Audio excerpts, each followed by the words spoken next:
দেখো আমার প্রশ্নে কি বলছে, কোন উপবৃত্তের উপকেন্দ্র, এটা কি আমার উপকেন্দ্র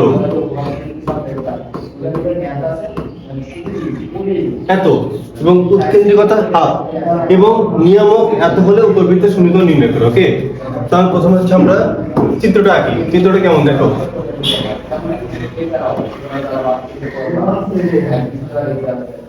এটা কেমন উপবৃত্ত, তাই না? এই উপবৃত্তের এটা হচ্ছে একটা উপকেন্দ্র, এটা হচ্ছে আমার একটা উপকেন্দ্র, তাই না?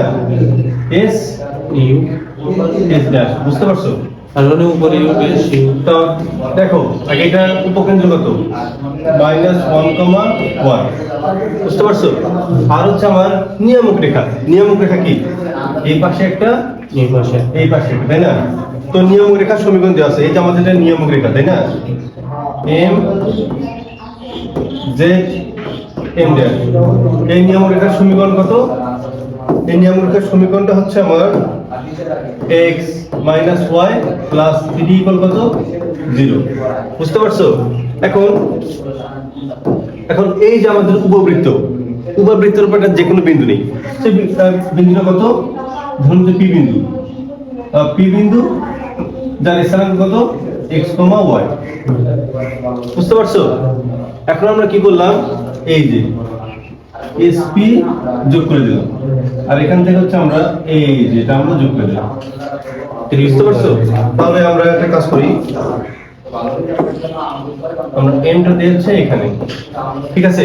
তাহলে এসটা কি আমার উপকেন্দ্র, পিটা কি একটা উপবৃত্তের উপর যে কোনটা বিন্দু, তার স্থান হবে x, y, আর এটা হচ্ছে আমার নিয়ামক রেখার সমীকরণ, x - y + 3 হচ্ছে নিয়ামক রেখার সমীকরণ, তাই না? উৎকেন্দ্রিকতা, আচ্ছা উৎকেন্দ্রিকতা মানে কি দেখো তো,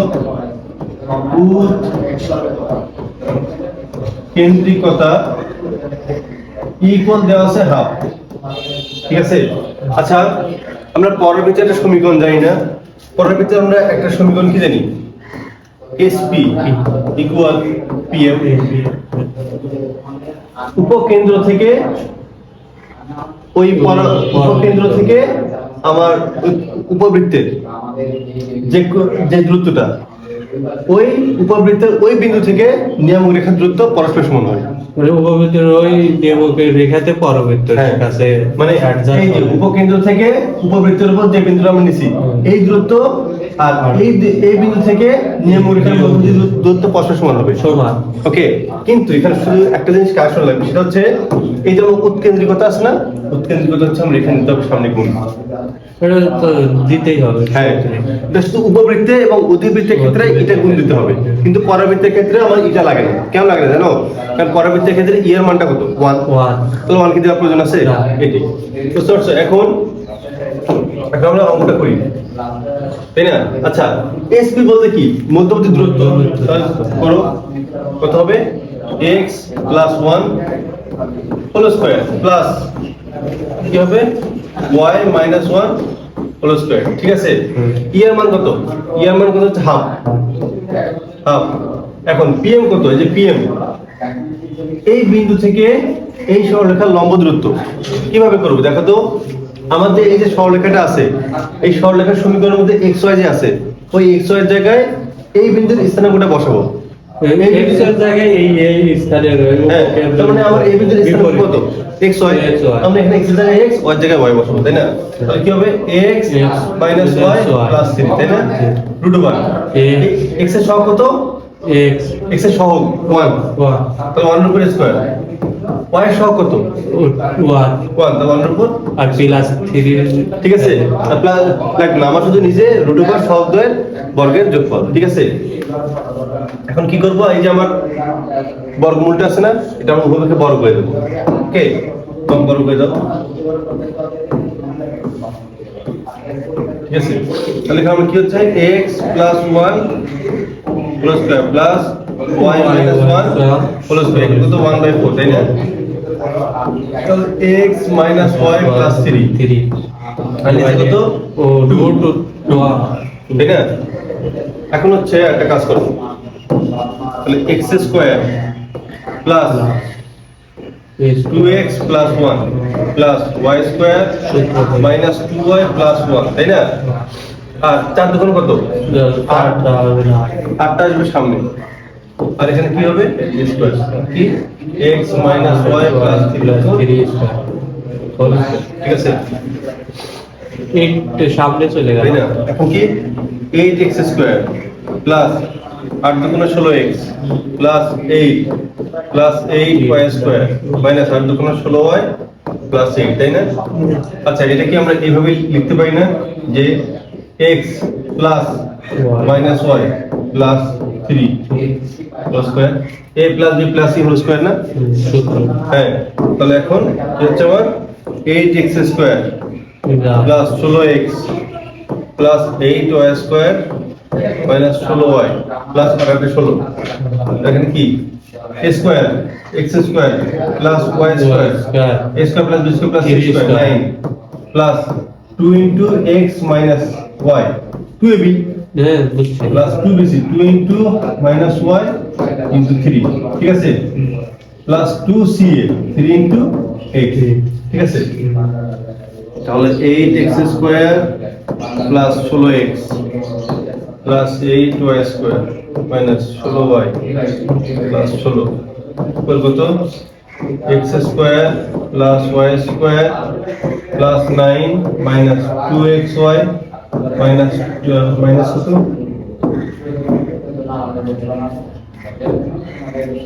3 দুগুণ 6 6y প্লাস 6x, বুঝতে পারছো? এখন সবগুলোকে এক পাশে আনো, তাহলে 8x square plus 16x plus 8y square minus 16y plus 16 minus x square minus y square minus 9 plus 2xy plus 6y minus 6, ঠিক আছে? ওকে, তাহলে আমরা দেখো 8x square x square 7x square, তারপর 8y square y square plus 7y square, তাই না? এখন 16x আর কি আছে আমার মাইনাস প্লাস 10x 6x, তাই না? তারপর মাইনাস 16y আর প্লাস 6y, তারপর তো মাইনাস 10y, তাই না? বাদ দিলে হ্যাঁ, মাইনাস 16 এবং প্লাস 6y, আর হচ্ছে এখানে কত আমার 16 আর 9 আর 9, তারপর হচ্ছে আমার 16 আর 9 প্লাস 7, 7। এটা হচ্ছে আমার কি উপবৃত্তের সমীকরণ।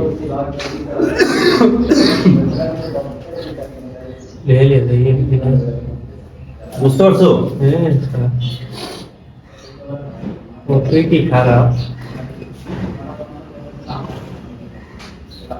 ওকে, তাহলে এটা লিখলাম স্যার, আমি বাড়িতে গেলাম না, দাঁড়াও আগে দেখি দেখি আমাকে বুঝতে পারছো? তাহলে আগে এশিয়ান বোর্ডিংয়ে যা বাদ হয়েছে যাওয়া যায় কিনা নাকি? সত্যি কি যাবো চক্রীপুর? চক্করের উপর যাওয়া আমাদের দেওয়া নেই, আপনার বুঝিনি। আমাদের দেওয়া নেয়, আপনার গ্রামে গেছিলাম চক্রীপুর এখান থেকে প্রথমে যেতে হবে কত? তালগাছি। তালগাছি রোদে, তালগাছি থেকে আবার ভিতরে যেতে হবে।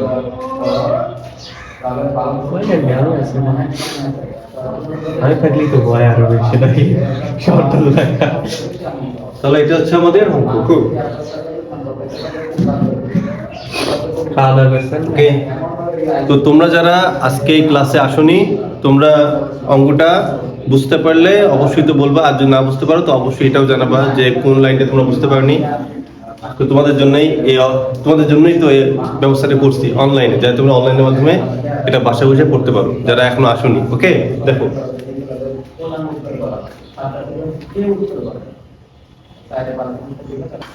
আগের মতো গুরু ওকে, তো আজকে আমরা নেক্সট অঙ্কটা কি করবো দেখো তো। আচ্ছা দেখো কি বলতাম এখানে, উপবৃত্তের প্রধান অক্ষ দুটিকে x ও y অক্ষ বিবেচনা করে এত এত উপকেন্দ্র, ওকে, এবং 4,5 উৎকেন্দ্রিকতা বিশিষ্ট উপবৃত্তের সমীকরণ নির্ণয় করো, তাই না?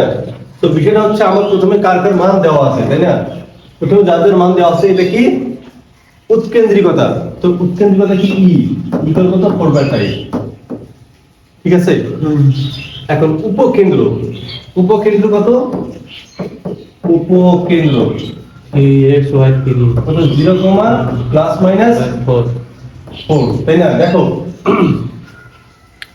তোমাদের যেগুলো আমি সূত্র দিয়েছি, সূত্রতে দেখবা যে কখনো উপকেন্দ্রের স্থানাঙ্কের কখনো x এর মানটা 0, y এর মানটা আছে, আবার কখনো আমার x এর মানটা আছে, y এর মানটা 0। এখন যদি দেখো এখানে কেমন x এর মানটা 0 না, x এর মান যদি 0 হয় তাহলে বুঝতে হবে যে আমার ওই জায়গায় y অক্ষটা বড়। y অক্ষরটা বড়। হ্যাঁ, তখন আর যদি y অক্ষর 0 হয় তাহলে x এর অক্ষর বড়।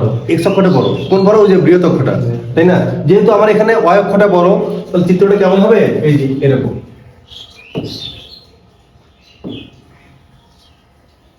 বুঝতে পারছো? তখন চিত্রটা হবে এটা। যদি x এর মান 0, দেখো উপকেন্দ্রের যেখানে x এর মানটা 0, y এর মানটা আছে, তখন চিত্রটা হবে এরকম। আর যদি আমার x এর মানটা থাকে, y এর মানটা 0 হয়, তাহলে এই যে চিত্রটা না, এই যে এরকম চিত্রটা হবে। বুঝতে পারছো? ওকে। তাহলে যখন y অক্ষটা বড় হবে, অর্থাৎ y অক্ষটা বড় হওয়া মানে কি? আমার সূত্রটা কি? x² plus a square plus y square by b square, তাই না? যোগ কত 1, তাই না? যখন b y অক্ষ বড় মানে কি? b এর মানটা বড় না? তো যখন b a চাইতে বড় হবে তখন এই যে উপকেন্দ্রের সূত্রটা কি হবে জানো? তখন উপকেন্দ্র নির্ণয়ের সূত্রটা কি? তখন উপকেন্দ্র হবে, উপকেন্দ্র নির্ণয়ের সূত্র হচ্ছে, উপকেন্দ্র নির্ণয়ের সূত্রটা হচ্ছে কত? 0 প্লাস মাইনাস b e। বুঝতে পারছো? যদি b এর মানটা a থেকে বড় হয় তাহলে উপকেন্দ্র নির্ণয়ের সূত্র হচ্ছে 0 প্লাস মাইনাস b। বুঝতে পারছো? আর যদি a is greater than b তাহলে উপকেন্দ্র 0 b না, তাহলে কি হবে? উপকেন্দ্র প্লাস মাইনাস a কমা 0। বুঝতে পারছো? যেহেতু আমার এখানে দেখো তো 0, x এর মানটা 0, y এর মানটা সামথিং, তাহলে সেখানে কি আমার b এর মানটা বড় না? দেখো যে এখানে x এর মান 0 আর আমার y এর মানটা আছে, তার মানে কি এখানে আমার কি b এর মানটা বড়, তার মানে কি y অক্ষে b মানে y, হ্যাঁ b মানে y, যেখানে b বড় মনে করবো যে আমার চিত্রটা y অক্ষের দিকে বড়। বুঝতে পারছো? তাহলে আমরা আর x এর অক্ষর হলে তাহলে x এর অক্ষর বড়। হ্যাঁ, তাহলে কি আমরা কি বলতে পারি? দেখো তো, তাহলে কি আমরা কি বলতে পারি যে BE ইকুয়াল 4? B ইকুয়াল আমরা কি 4 লিখতে পারি? কারণ আমার এই যে এটা যে আছে না, এই যে এইটা মানে তো 0, প্লাস মাইনাস b, তাই না? তাহলে 0 0 তো 0ই, তাহলে প্লাস মাইনাস b ইকুয়াল 4 না? ঠিক আছে? আবার উপকেন্দ্র e এর মানটা দেওয়া আছে না, e এর মান কত? e এর মানটা কত? এর মান 4/5। তাহলে আমরা লিখতে পারি যে b * 4/5 ইকুয়াল 4, 4 কাটা, তাহলে b ইকুয়াল কত? 5। ওকে, বুঝতে পারছো? তো আমরা কিন্তু b এর মানটা কিন্তু পাইছি, তাই না?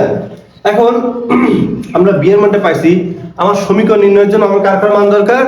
আমার দরকার হচ্ছে একটা a এর মান এবং b এর মান, তাহলেই আমি উপবৃত্তের সমীকরণটা পাবো। তো আমি b এর মানটা পাইছি, এখন আমার কার দরকার? এখন আমার a এর মানটা দরকার, তাই না? তো আমরা e সমান কি জানি? e সমান কি জানি?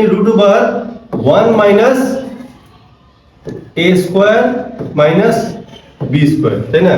যেহেতু এখানে b এর মানটা a এর থেকে বড়, এই জন্য আমার b টা হবে নিচে, এটা হবে উপরে। আর যদি a এর মানটা b এর থেকে বড় হতো তাহলে এটা হতো নিচে, b টা হতো উপরে। ওকে, তাহলে e এর মান কত? e এর মান 4/5 √1 মাইনাস a স্কয়ার। b এর মান কত?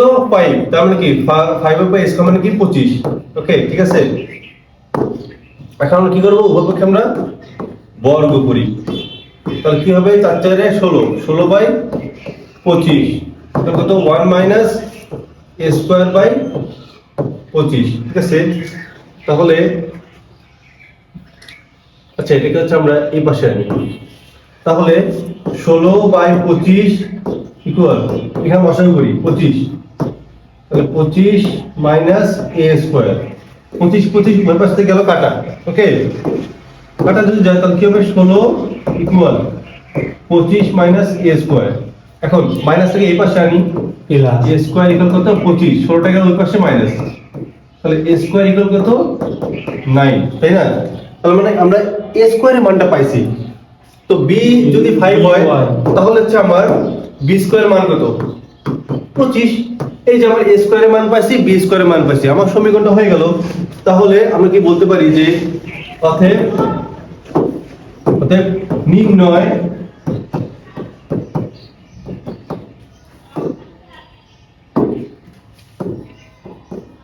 উপবৃত্তের সমীকরণ। উপবৃত্তের সমীকরণ কি দেখো তো?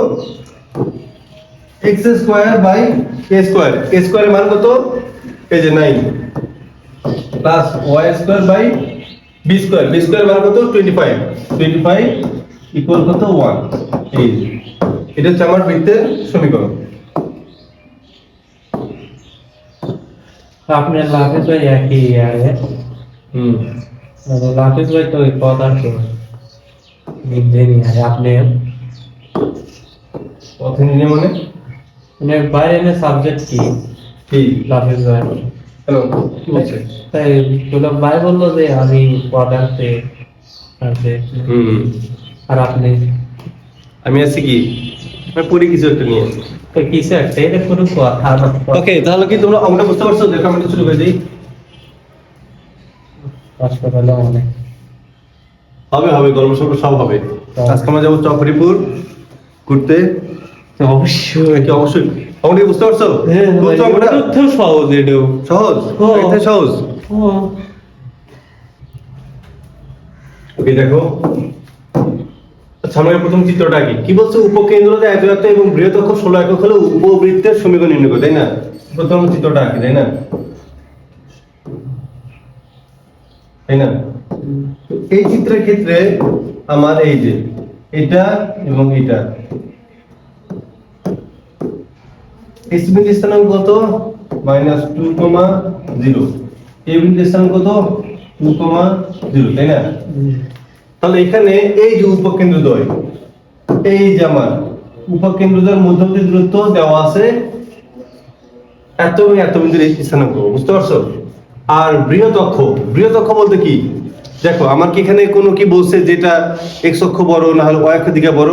তো যখন আমার কিছু বলনি, যদি বলা না থাকে তাহলে আমরা আদর্শ হিসাবে x অক্ষ দিকটাকে বড় করে নেব। তার মানে কি এটা হচ্ছে আমার বৃহৎ অক্ষ ধরবো। তাহলে বৃহৎ অক্ষ সমান আমরা কি জানি?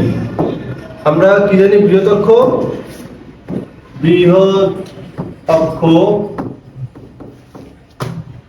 2a ইকুয়াল কত? দেওয়া আছে কত? 2a 16। তাহলে a ইকুয়াল কত? 8। বুঝতে পারছো? এখন উপকেন্দ্রদ্বয়ের মধ্যবর্তী দূরত্বের সূত্রটা কি? সূত্রটা হচ্ছে আমার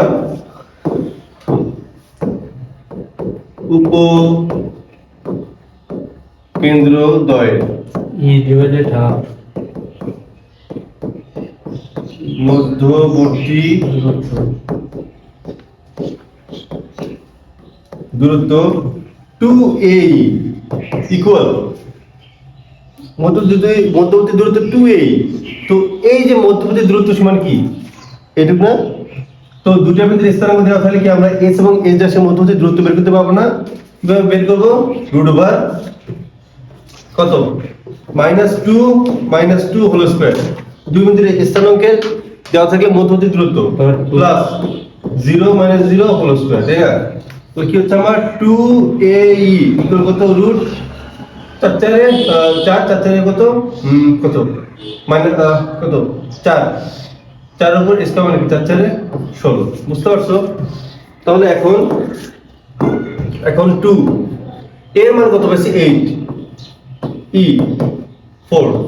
ওকে, এখন 8 দুগুণ কত? 16। তাহলে e ইকুয়াল কত? 4/16। তার মানে e এর মান কত?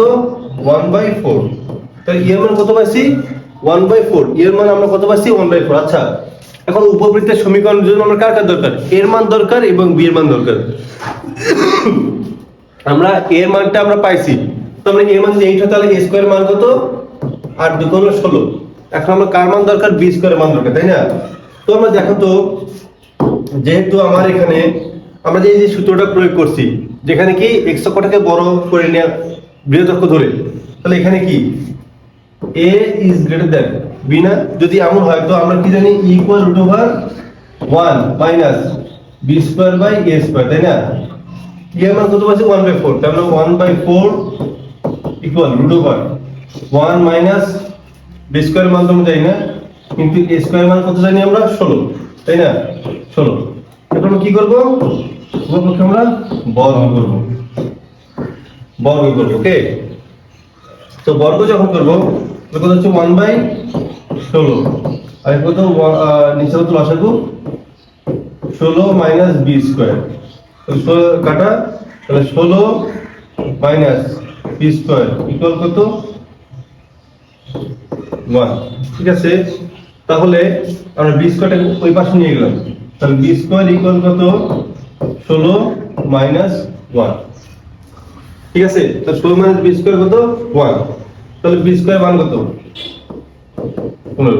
ঠিক আছে, তাহলে আমরা কি b স্কয়ার মানটা পাইছি, আমরা b স্কয়ার মানটা পাইছি, তাহলে এখন আমরা কত a স্কয়ার মান কত পাইছি 16, আর b স্কয়ার মান কত পাইছি 15। তাহলে অতএব